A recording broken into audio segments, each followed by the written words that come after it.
كونيا كنتيقو فلاباس موسيقى في حياتي كل يوم اميغو صاحبي صحرا بلاقي نونو كنتيري في الحاقود صحرا بوكا جونيا جمو لا فاس دوبل فاس تاكا تاكا ما في اجير صاحبي تاكي تاكي ربي اجير اوفر جيم امي مهوان صاحبي اون تيري بالاي زامي فينال امي بورتو حلمنا ما بقى كيهمنا تفكرنا صغورنا واللي مشى ما رجع يمي سمهم يحرق في دمنا روحنا مدمرة واللي رخص ما يغلى يمي حلمنا.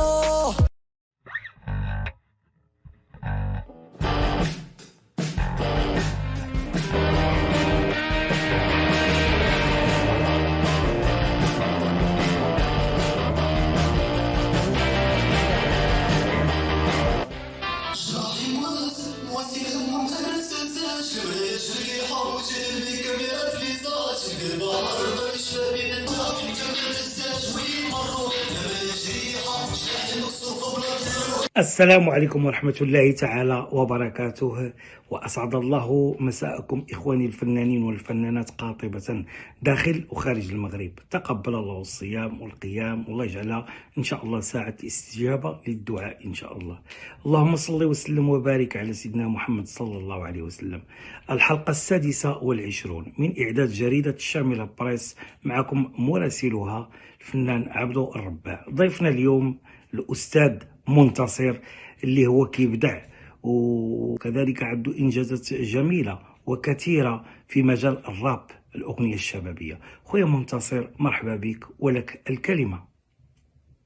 السلام عليكم ورحمة الله تعالى وبركاته. تقبل الله منا ومنكم سائر الأعمال.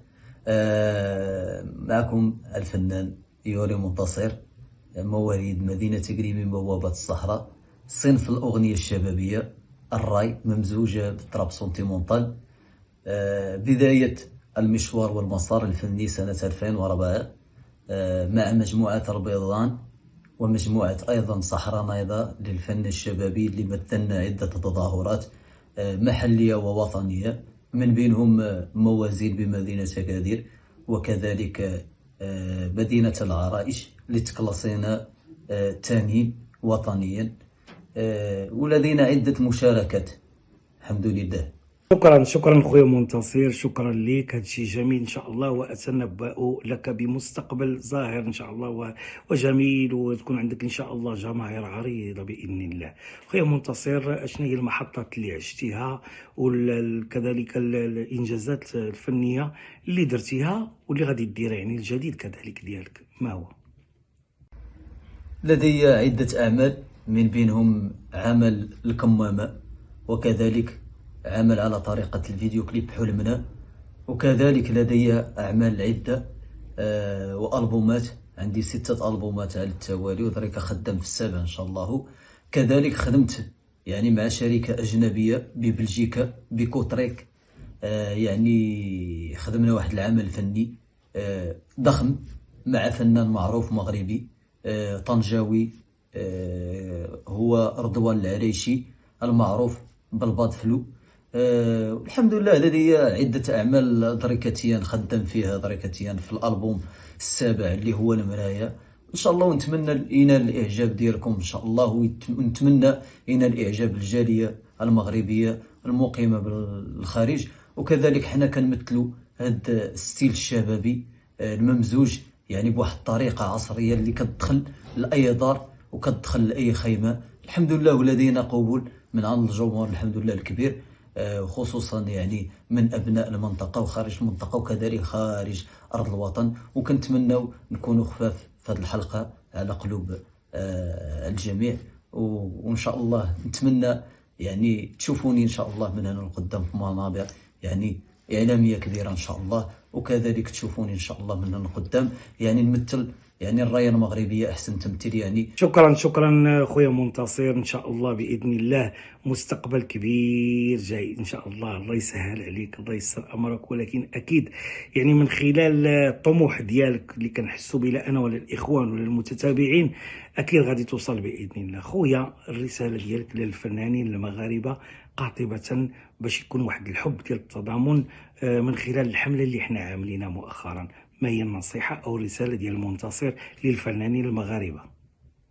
هذا السؤال ركزت عليه مزيان أستاذ الرباع، يعني على أساس يعني خاص يكون واحد التلاحم، واحد الترابط، يعني كيف ذاك الترابط الأسري اللي كنشاهدوه يعني خاصو يكون بين الفنانة، حيتاش حنا راه عائلة.